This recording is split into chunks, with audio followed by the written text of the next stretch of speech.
Do do do do do do do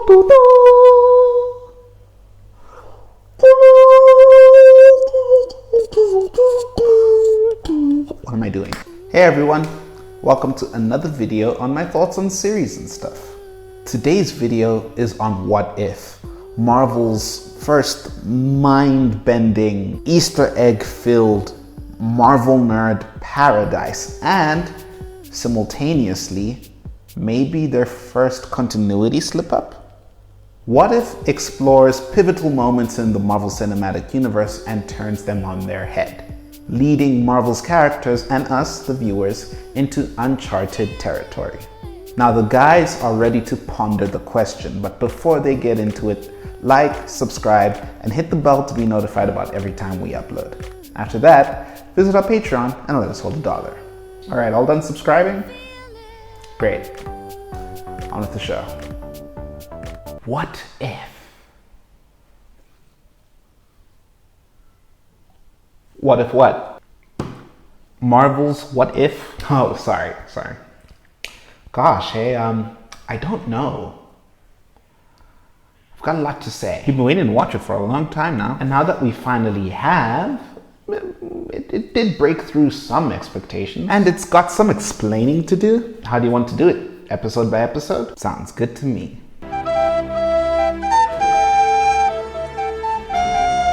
Captain Carter. Genderbender Marvel.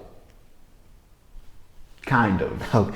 Captain Carter looked smashing. Oh, I'll let her bench press me any day. Mommy. What? What? Okay. Just gonna pretend like I didn't hear that. What did you think of the Hydra Stomper? Ah, so 1940s. Though it does have some very interesting implications. For example, what does the Iron Man of her universe end up becoming?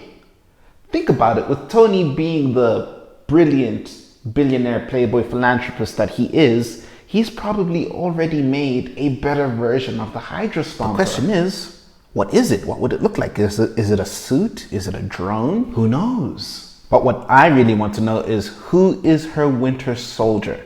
And I don't think it's fair if it's Steve Rogers. It shouldn't be Steve Rogers because our Captain America didn't get to have Peggy in his old age, so neither should she have Rogers in hers. It wouldn't be fair. But at the same time, it's not like a set rule that what's true to one universe will just directly carry over into another. Case in point, T'Challa as Star-Lord. Diversity higher, Marvel. I'm gonna say it, dude. I have to say it. I'm just gonna say it. T'Challa as Star-Lord is kind of cooler. Listen, I love Peter Quill. I do. But T'Challa? He's just got that vibe, man. It's no wonder everyone likes him. He even made Thanos change his ways. Thanos! That's absolutely nuts, man. Oh, and what about Nebula? Oh my God. She fries my circuits. She even took a page out of Uncle Aaron's book on some, hey, Cha-Cha. Oh my God, just shut up and kiss, am I right? I love that episode so much. It's so fast-paced and they just keep throwing so many cool things at you, and it combined the best parts of Black Panther and Guardians of the Galaxy. But the Ant-Man score oddly felt right at home in this, but the Black Panther score felt racist. Yes, we know. You're never gonna get over that, will you? Nick Fury and the terrible, horrible, no good, very big week. Murder Mystery Marvel. Now that's what I call a House of M. the way Stark died was kind of funny. Injection, and then boom, dead. He ain't gonna be in Iron Man 3. And we lost Thor and Hawkeye on a Tuesday. I mean, beyond that, there's not much else to say about it, really. Except that a Marvel mystery government conspiracy was dope! And honestly, it could have been much better. The only thing I'd change is that the villain wouldn't be somebody as underwhelming as Hank Pym. Oh, so underwhelming. Evil Doctor Strange. Christopher Nolan Marvel. Huh? Because they kept killing his love interest. Oh, I see. Also known as Magic Must Defeat Magic Marvel. Magic must defeat magic. Naturally, Doctor Strange's evil side is equally as amazing. Man's literally destroyed an entire universe by himself. Some even believe that he might be Strange Supreme. Who knows? He could be. You know, after he absorbed the tentacles from episode 1, I'm starting to think that maybe we should start to worry about the Cthulhu in the room. True, maybe we should be worried about those tentacles. Also, it was at this point that I started to think to myself, who is the Watcher talking to? Is he talking to himself? Is he talking to us, the viewer? And if Strange could see him, what about the big guy? Whoa. Zombie apocalypse Marvel. Or as I like to call it, Marvel presents Day of the Resident Zombie Land. Just all the zombie movie references, especially with Peter Parker as the lead character, Marvel's resident pop culture sage. Yo, Vision was on one, my dude. Out of all the people to feed to your zombie bride, you chose T'Challa? Come on, dude. I'm surprised he didn't go with the Marvel Comics versions of zombies. You know, the one where they are zombies yet they consciously eat humans. Yeah, these zombies are more concerned with spreading the virus than actually eating people. But honestly, I feel like they should have gone with the comic book zombies, because these zombies were kind of boring, and there's not much else going for this episode except Hulk versus Zombie Witch. Otherwise, it's just a collection of zombie movie references. And that fight isn't even really that interesting. Hulk lost to Thanos, Wanda beat Thanos. That means Wanda beats Hulk. Quick maths. The Killmonger episode. Whack episode, Marvel. Does Tony Stark have a one black friend at a time policy or something? Maybe. Honestly, this episode is just too much going on that I have a hard time believing. For example, the Panther suit should surely have some sort of countermeasure against the sonic weapon thingy. And there's no way a drone built by Tony Stark fails to kill Killmonger. Also, something about this feels kind of racist. Oh, silly me. I've already made that video. Why would King Chaka trust him if he personally killed Eric's Baba? I know, right? And once again, Killmonger has a point. He's not exactly wrong. He's not entirely the bad guy. And everything else around this episode is just so boring. Pepper is constantly depressed and Shuri is a toddler. Figure it out.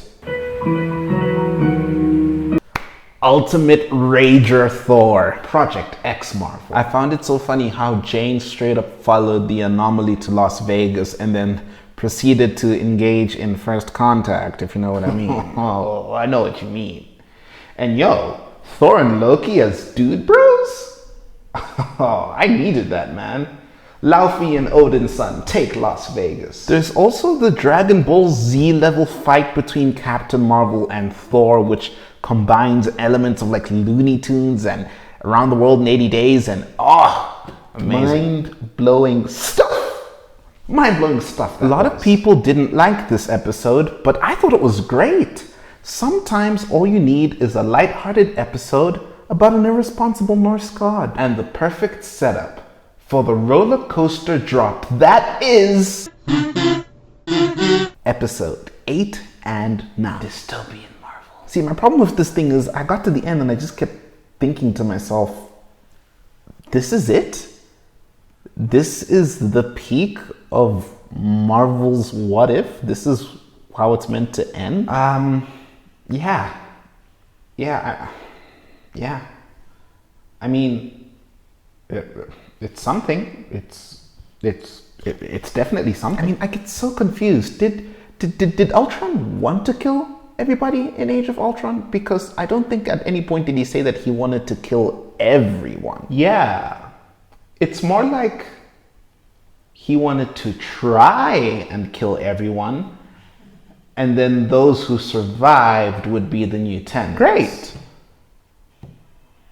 So why did he kill everyone? I don't know. And screw the Watcher's Oath. What the heck is going on with those Infinity Stones? Yeah, it feels like the rules are just blown out of the water. They're opening portals to new dimensions. They're operating in the same space and the same universe. When Infinity Stones are not meant to have any power outside of their own respective universe. And they can make you Watcher level strong.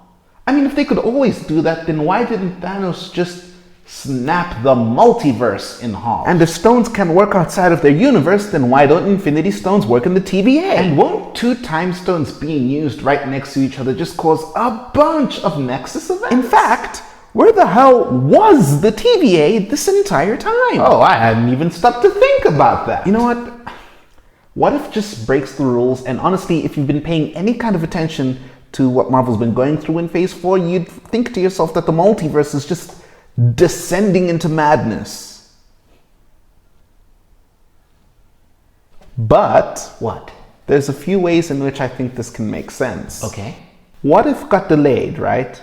So you could argue that maybe this was never the plan, but as a result of history, What If was released after Loki. All right. So when He Who Remains unfortunately got on the sharp end of Sylvie, the sacred timeline began to branch.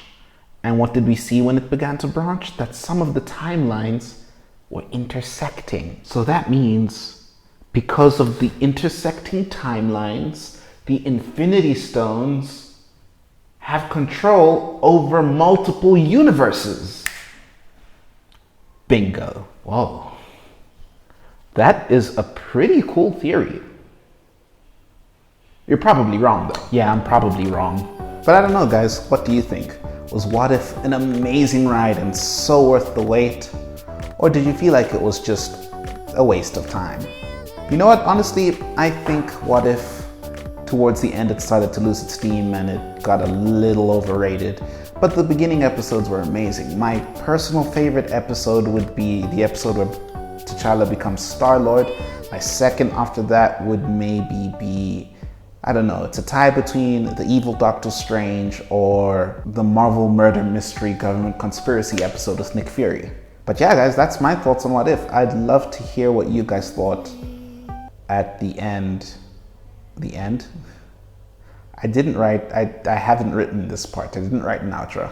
Yeah, tell me in the comments what you guys thought about the show. I'd love to discuss about it. I am a self-proclaimed Marvel nerd and I want to nerd out with you guys. Tell me what you thought.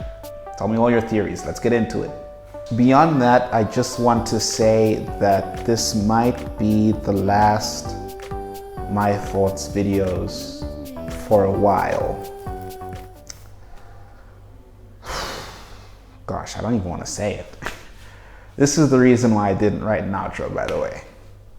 I wanted to give you guys the bad news and I wanted to speak from the heart, but that's never a good idea. If you ever have the opportunity to write anything that you have to say, write it down. Let me just tell you what's on my mind. The way I see it from this video onwards, I'm going to be taking a break.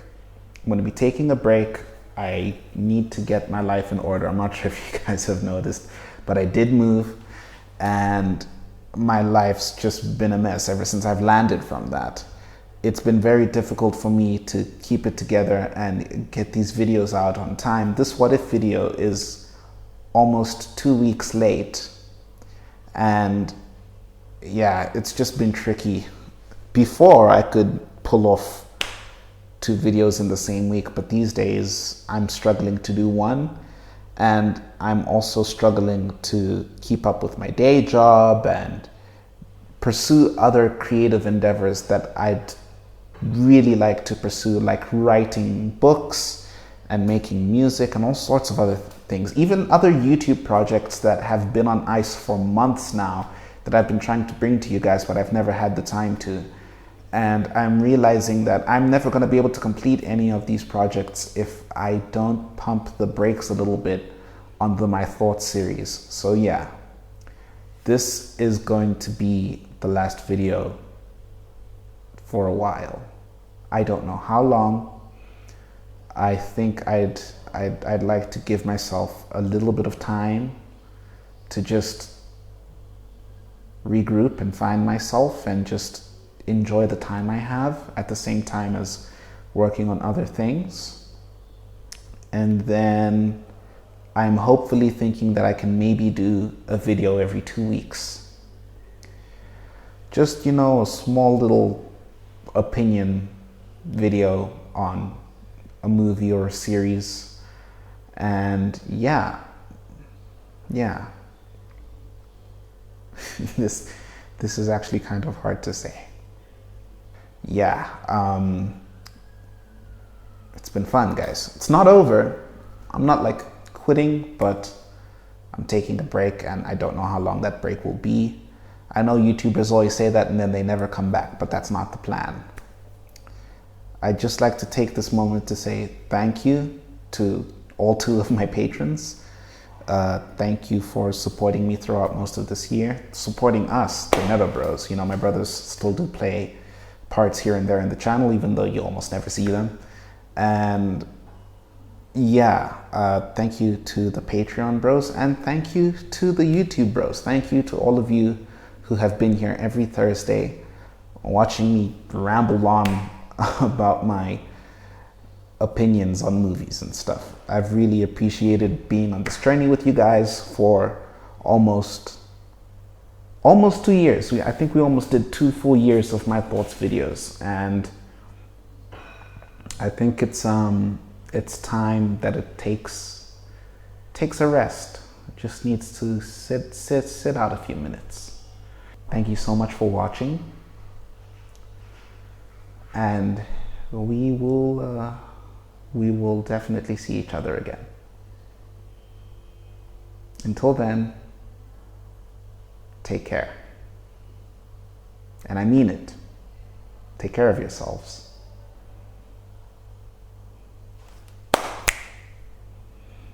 Bye-bye.